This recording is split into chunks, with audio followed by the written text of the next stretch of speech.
faut que je te dise un mot, au-delà de tous mes mots, ce sera je t'aime.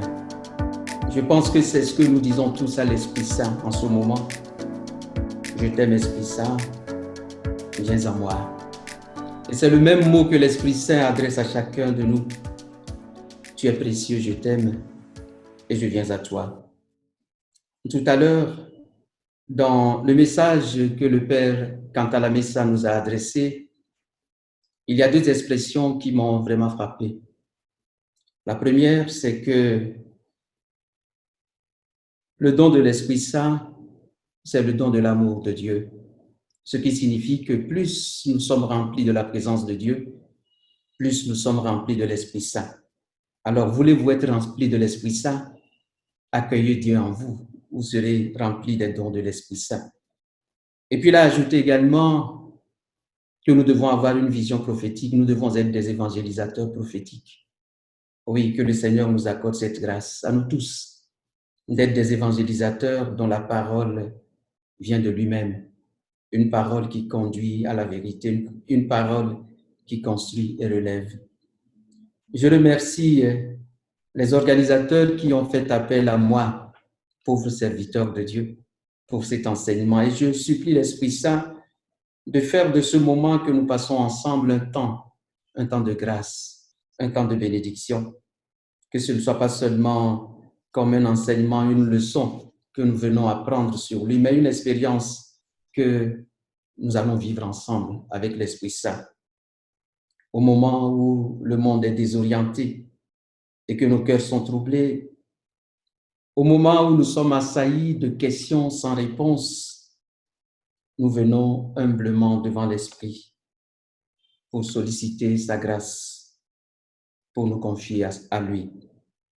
Oh, conduis-nous, Esprit Saint, conduis-nous à la vérité tout entière. Réveille en nous les dons que nous avons reçus de toi pour que toute notre vie en soit transformée. Alors, frères et sœurs qui nous suivez de par le monde entier, je vous salue au nom de notre Seigneur Jésus-Christ. Paix et joie du Christ. Amen. Alléluia. Les 7 dons de l'Esprit. Voilà le thème qui m'est proposé, que je vais essayer de développer pour vous et avec vous ce soir. Qu'est-ce que les dons de l'Esprit Saint? À quoi servent-ils dans notre vie? Comment pouvons-nous les recevoir? Et surtout, comment pouvons-nous vivre de ces dons? Alors, commençons par une petite anecdote. J'aime bien les anecdotes pour ceux qui me connaissent. Un jour, un mendiant dans une rue essaie d'attirer le regard des passants en jouant la guitare. Mais il jouait très mal et personne ne s'arrêtait. Il avait déposé une corbeille pour recueillir quelques piécettes, mais les passants ne faisaient aucune attention à lui. Et arrive un monsieur très élégamment vêtu qui s'arrête et lui demande à ce mendiant de lui passer sa guitare. Alors le mendiant, pensant que probablement lorsque le monsieur aura fini de jouer, il va lui donner quelques piécettes, le mendiant lui tend la guitare. Il prend la guitare et l'accorde et commence à jouer. Quelle merveille! C'est un guitariste professionnel. Il joue tellement bien que tous les passants s'arrêtent pour écouter. Et naturellement, la corbeille que le mendiant a déposée devant lui se remplit de pièces d'argent. Il jubile, il saute, il se met à crier « C'est ma guitare, c'est ma guitare !» Et les passants qui s'étaient attroupés autour de lui sont très amusés. Ils lui disent « Mais c'est ta guitare, bien sûr. Mais cette guitare, elle est maintenant dans d'autres mains, dans de nouvelles mains. » Frères et sœurs, dans quelle main se trouve notre guitare? La guitare de notre vie. Est-ce qu'elle se trouve dans nos mains ou dans les mains de l'Esprit Saint? Parce que si c'est vraiment l'Esprit Saint qui a notre guitare en main, la mélodie qui va sortir de notre vie sera une très belle mélodie. Si c'est l'Esprit Saint qui nous conduit, si c'est l'Esprit Saint qui est le maître de notre vie, alors nous nous rendrons compte que les choses se passeront autrement. Et si ce soir nous voulons réfléchir au don de l'Esprit Saint, c'est pour que justement nous nous placions dans ses mains, pour nous laisser faire par lui. Parce que la vie chrétienne, après tout, c'est se laisser conduire par Dieu, c'est se laisser faire par l'Esprit Saint. Nous allons donc parler des 7 dons de l'Esprit. Mais une toute première question se pose. Qu'est-ce que les dons de l'Esprit Saint? Habituellement, il y a comme une discussion sur les dons de l'Esprit Saint. Il y a ceux qui parlent du texte d'Isaïe, chapitre 11, verset 2, et qui citent les 7 dons de l'Esprit Saint, 6 ou bien 7 dons de l'Esprit Saint, le don de l'intelligence, le don de la sagesse, du conseil, de la force, de la science, de la crainte de Dieu, de la piété. Mais il y a ceux également qui se basent sur la première lettre de Saint Paul aux Corinthiens, chapitre 12, verset 8, où l'apôtre parle plutôt de 9 dons de l'Esprit Saint. Parole de sagesse, parole de connaissance, don de foi, don de guérison, don d'opérer des miracles, don de prophétie, don de discernement, don d'interprétation. Et là, on se demande, mais quels sont les dons de l'Esprit Saint? Ceux cités par Isaïe ou ceux cités par Saint Paul? Et là, justement, il y a des chrétiens qui ne regardent que les 7 dons cités par Isaïe, ceux dont je vais parler maintenant. Mais il y en a qui ne regardent que ceux cités par Saint Paul. Et dans la Constitution sur l'Église de Vatican II, nous avons une belle réponse.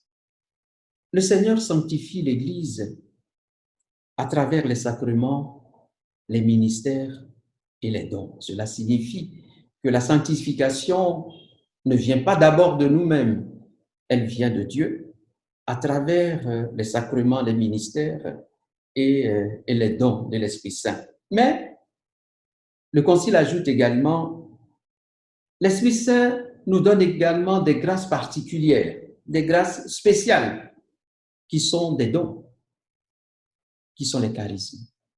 Alors, les 7 dons de l'Esprit Saint sont donnés à tous les fidèles pour notre sanctification. Sans ces dons, nous ne pouvons vraiment pas devenir saints parce que c'est Dieu qui réalise la sanctification en nous. Et ces 7 dons sont les mêmes pour chacun. Mais les charismes sont différents selon chacun parce que Dieu les répand comme il veut en vue de la construction de l'Église. Alors, nous ne devons pas chercher seulement les 7 dons de l'Esprit Saint, nous devons nous ouvrir également au charisme. De même, nous ne devons pas chercher seulement les charismes, nous devons nous ouvrir également aux 7 dons qui nous aident à devenir des saints. Ce soir, nous allons regarder les 7 dons de l'Esprit Saint. Commençons par le don de la sagesse. Habituellement, nous définissons la sagesse comme une vertu de prudence et de modération, comme une attitude de bon sens qui est le fruit de l'expérience. Nous pensons que la sagesse est une somme d'expériences que l'on tire de la vie. Et nous connaissons beaucoup de sages, Confucius, Bouddha, Socrate, Salomon, etc. Mais Saint Paul nous dit dans la première lettre aux Corinthiens, chapitre 1, verset 18, que parfois ce que nous considérons comme sagesse, c'est folie devant Dieu. Et que ce que Dieu considère comme sagesse est folie devant les hommes. Alors cela signifie que notre sagesse ne correspond pas toujours à la sagesse de Dieu. Du coup, nous devons nous demander ce que c'est que ce don de sagesse que le Saint-Esprit nous donne. La sagesse qui vient de l'Esprit Saint nous aide à voir les choses avec les yeux de Dieu. Le sage, c'est celui dont le cœur est accordé au cœur de Dieu. C'est celui qui vit dans une intimité tellement profonde avec le Seigneur qu'il commence à sentir les choses comme Dieu les sent, à aimer comme Dieu aime, à écouter comme Dieu écoute, à parler comme Dieu parle.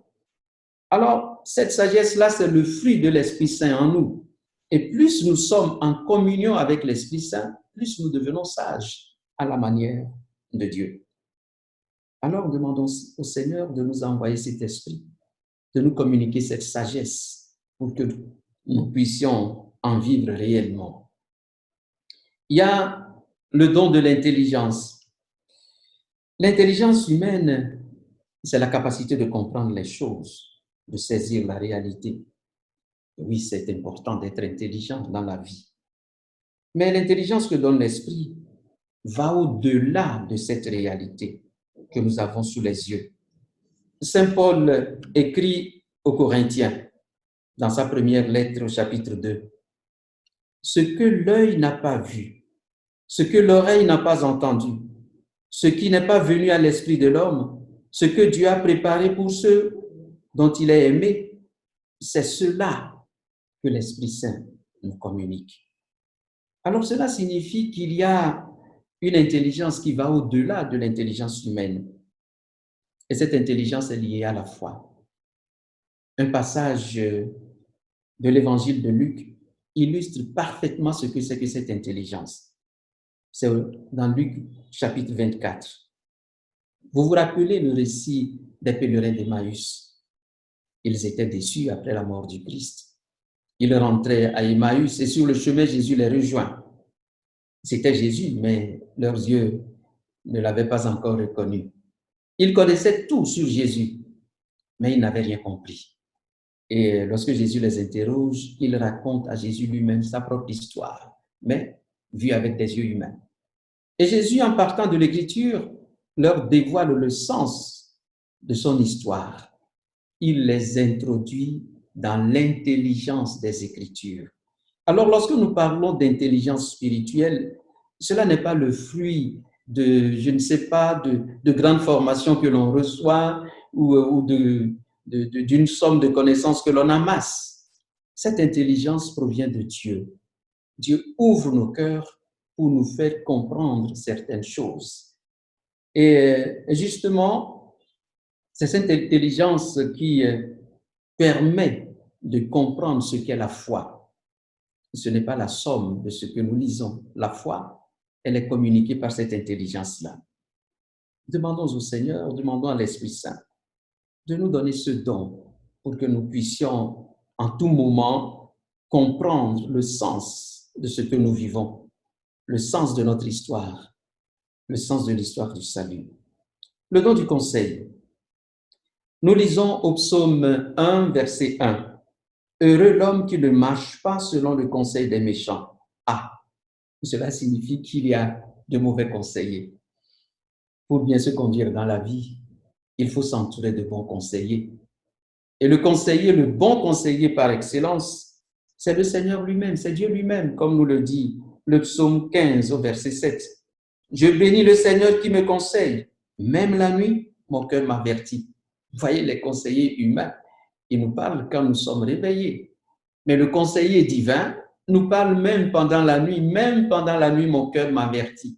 Le Seigneur est notre conseiller et il nous apprend à discerner dans la vie.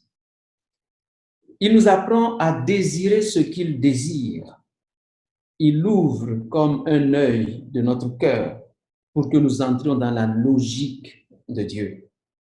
Alors, Seigneur, donne-nous ce don du conseil pour que nous puissions sentir les choses comme tu les sens, que nous puissions vivre comme tu veux.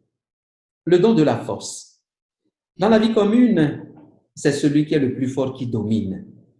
Et aux yeux du monde, la force se mesure à la capacité de s'imposer aux autres. La force qui vient de l'esprit est totalement différente. Cette force-là nous soutient plutôt dans les épreuves. Ce n'est pas une force qui se manifeste en dominant les autres. C'est une force qui nous équipe pour résister au mal.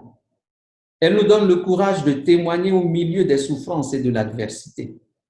C'est la force des martyrs que Jésus a promis aux disciples.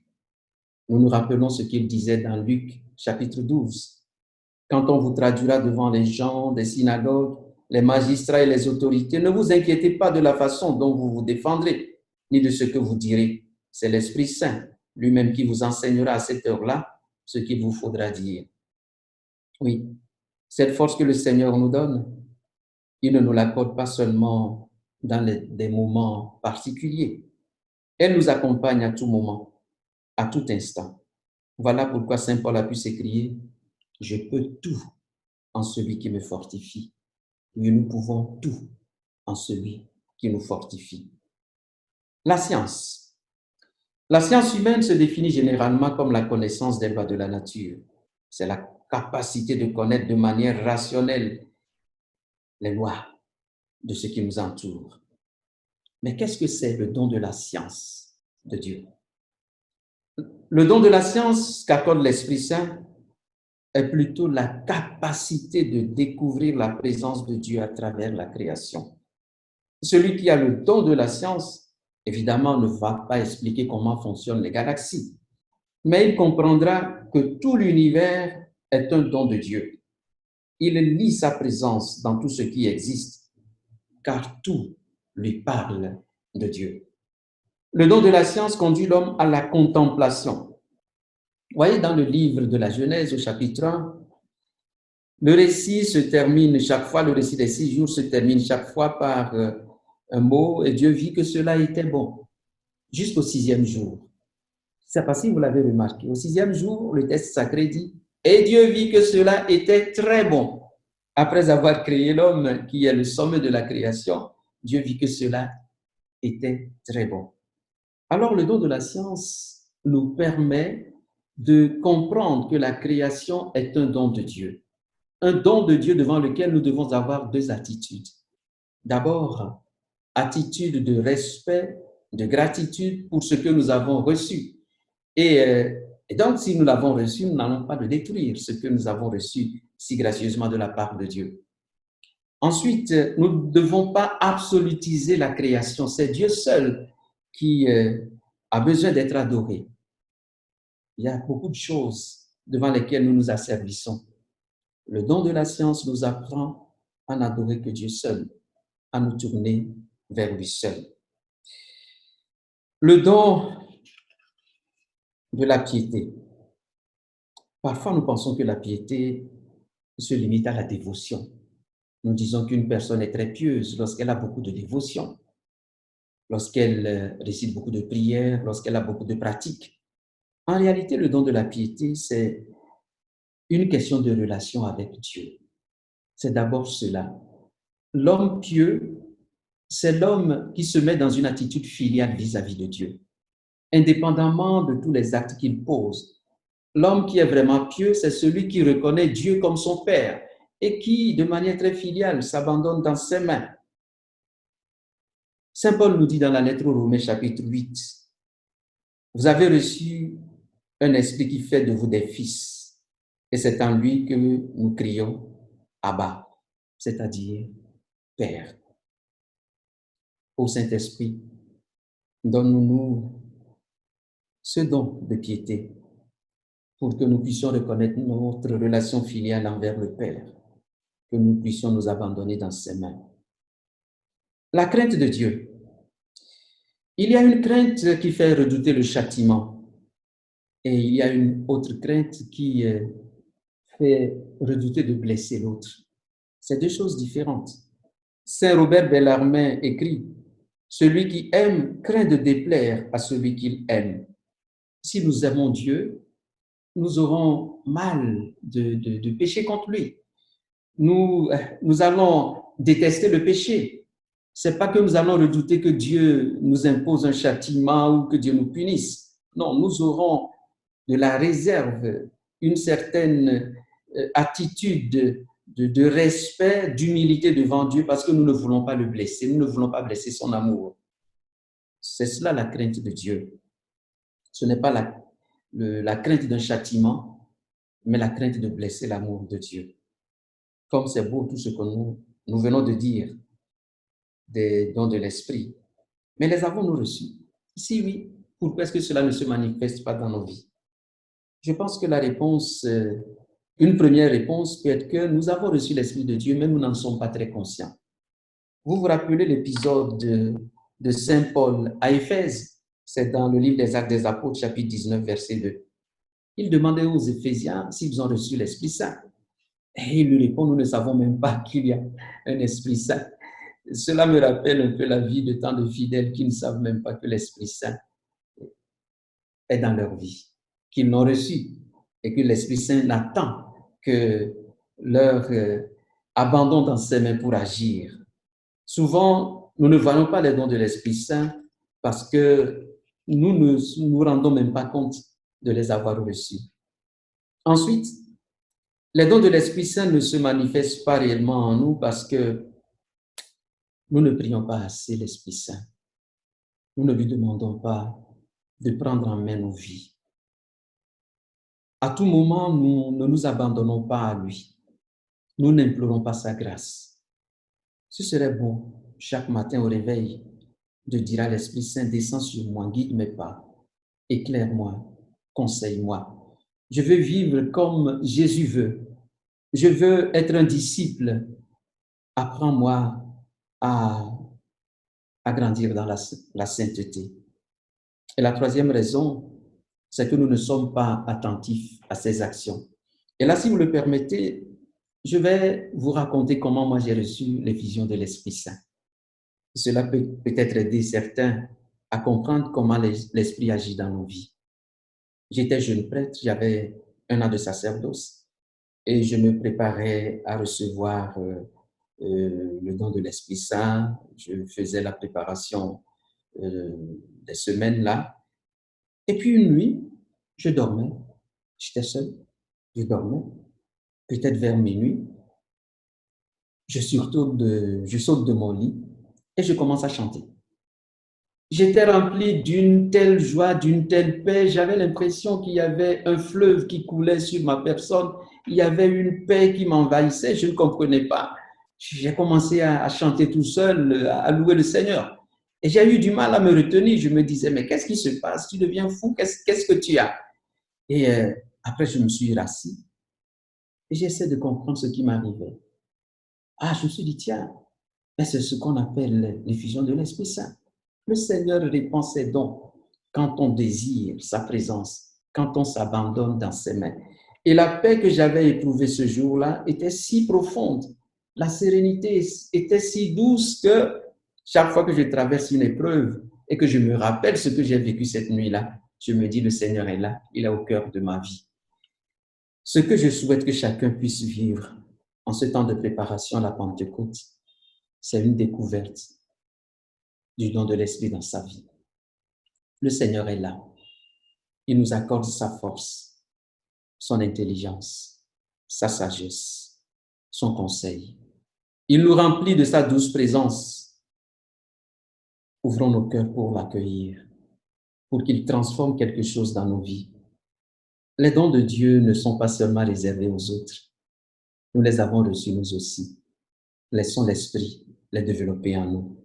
Ô Esprit, aux 7 dons, Esprit de sagesse, d'intelligence, de conseil, de force, de science, de piété, de crainte de Dieu, nous voici devant toi, avec notre désir sincère de nous abandonner dans tes mains. Nous avons souvent cherché à marcher selon nos propres forces, notre logique, notre sagesse. Désormais, nous voulons être à toi, t'appartenir pour toujours. Esprit aux 7 dons, viens réaliser en nous une nouvelle création. Esprit aux 7 dons, touche tous ceux qui, en ce moment, sont en train d'écouter cet enseignement. Quelle que soit leur situation et le lieu où ils se trouvent, que ta force les atteigne, que ta sagesse et ton intelligence les envahissent, transforme quelque chose dans leur vie pour qu'ils puissent expérimenter jusqu'à quel point il est beau, il est doux de te servir. Esprit Saint, nous mettons nos vies dans tes mains. Reçois l'offrande de nos vies et transforme-nous. Amen.